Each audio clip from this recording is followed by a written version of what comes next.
The maximum range of clobbering time is about 15 meters. So at this point, sure, I can hit him. But realistically, they're just going to back away. So here's what I do. When they're about diagonal from your shoulder in this perspective, then you're going to hit them, and there's no escaping. So you could just draw like a diagonal. That's close enough.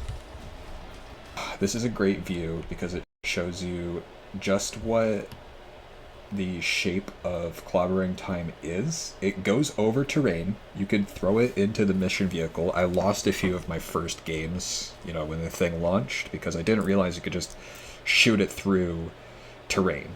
You can, with a few exceptions of walls, but you could shoot it over cliffs and through the cart. So, the thing, if you ever played Overwatch, fighting with the thing is a lot like playing as Reinhardt. So what I mean by that is you are a lot more threatening and you're in the middle of the fight and everyone else is running around and you just kind of spot targets and you say, oh, there they are. But really, it's because you have no perspective. You will see once I place this circle, the cookie, it looks like, it's kind of in the middle of you. Actually, there's two right here. It's in the middle of you, and it makes a terrain spot, and you'll mostly just see the front of it, and it will look really small. So when you place this down, and it is important, like this is great for, you know, going back and catching Black Panther or anybody who might dash, like Thor, other things. You place this, and you kind of want to strategically place the circle, like you are the center of the circle. Don't just hit him. He could just like walk out of it. See, all these mantises are popped up in the air. This is actually really important too for fighting as the thing, because your charge and clobbering time will both pop up targets, and you're gonna have to get used to shooting them in the air. Like you will be looking up a lot of the time when you're playing the thing, and if you don't think you're getting any results, you might want to try looking up more often, because you're constantly going to be throwing characters in the air.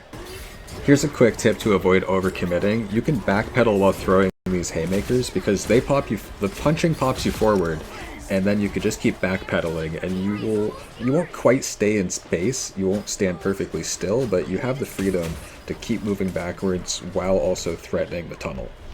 When choosing whether to do a jab or a haymaker, it's all about tracking. So if you're pretty sure you're about to lose track of where somebody is, start throwing in the jabs. You'll hit like one or two, and you get to see where they are. As soon as somebody is going to leave your range, you could do a haymaker. You know, the difference, by the way, is 40 damage per jab and 90 damage per haymaker, so it's not humongous.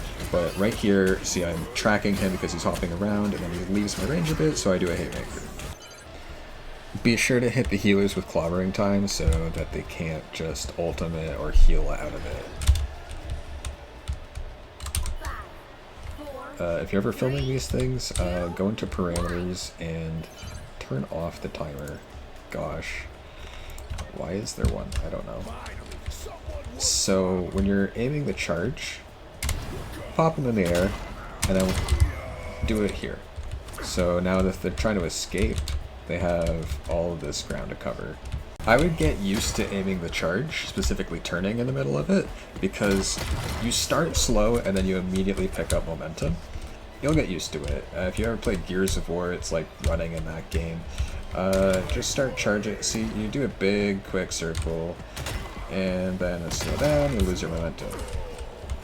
No problem, give it a shot in practice a few times. It's pretty simple. Don't try to learn it on the fly.